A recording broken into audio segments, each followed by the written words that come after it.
Um assunto que sempre me perguntam os pacientes, os familiares de pacientes com esclerose lateral amiotrófica ou algumas outras doenças que eu fico impossibilitado de falar é sobre comunicação alternativa. Então, um dos recursos que a gente acaba mais utilizando no osteose e os fonos são as pranchas de comunicação.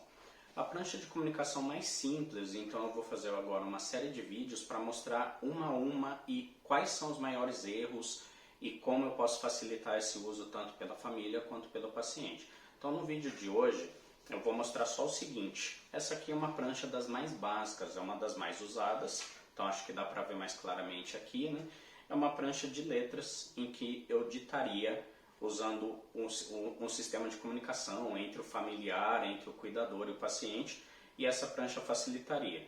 Então, como que funciona essa prancha, só para vocês terem uma ideia? Ela tem um alfabeto, então normalmente as pranchas, essas mais simples, elas têm as vogais separadas, e as consoantes, mais alguns poucos símbolos de comunicação, quando é uma pergunta, por exemplo, estão aqui colocados, ou até quando é necessário chamar outra prancha, no caso dessa aqui. Eu posso montar a prancha do jeito que for melhor, mas esse é só um exemplo. Como que funciona? Então, o primeiro erro que eu vejo as pessoas cometerem, que você não pode cometer em nenhum desses vídeos que você vai seguir agora adiante, é combinar o sinal.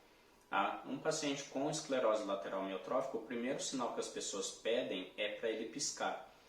Então pisca se for a letra que você quer. Isso acaba sendo muito ruim porque o ato de piscar ele se torna extremamente cansativo, extremamente moroso.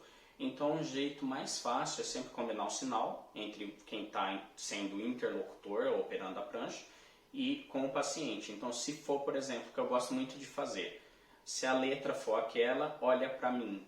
Se não for, continua olhando para a tabela. Então, quer um exemplo aqui de como funciona? Pensa aí você em casa numa palavra bem curtinha. Pensou? Tá nessa coluna a primeira letra da sua palavra? Se sim, olha para mim. É assim que você tem que agir com o paciente. Não está nessa primeira coluna e perceba que eu mostro a coluna para dar certeza, tá? Não. Tá nessa coluna? Se sim, olha para mim. Tá nessa coluna e assim por diante. Então imagina que a primeira palavra que você pensou, a primeira letra está nessa coluna aqui. Tá? Mas normalmente quando eu faço esse teste as pessoas pensam na mesma palavra. Então vamos lá, uma palavra bem curtinha. Normalmente a primeira letra está nessa coluna aqui, aí eu vou descendo. É o E? Se sim, olha para mim. É o C? Se sim, olha para mim. É o C. Ok. Próxima letra. Tá nessa coluna? É o A? Se sim, olha para mim. Como eu sei que você olhou para mim, então já marco A. Próxima letra, tá nessa coluna? Se sim, olha para mim. Nessa coluna? Se sim, olha para mim. Nessa coluna? Se sim, olha para mim. Nessa coluna? Tá.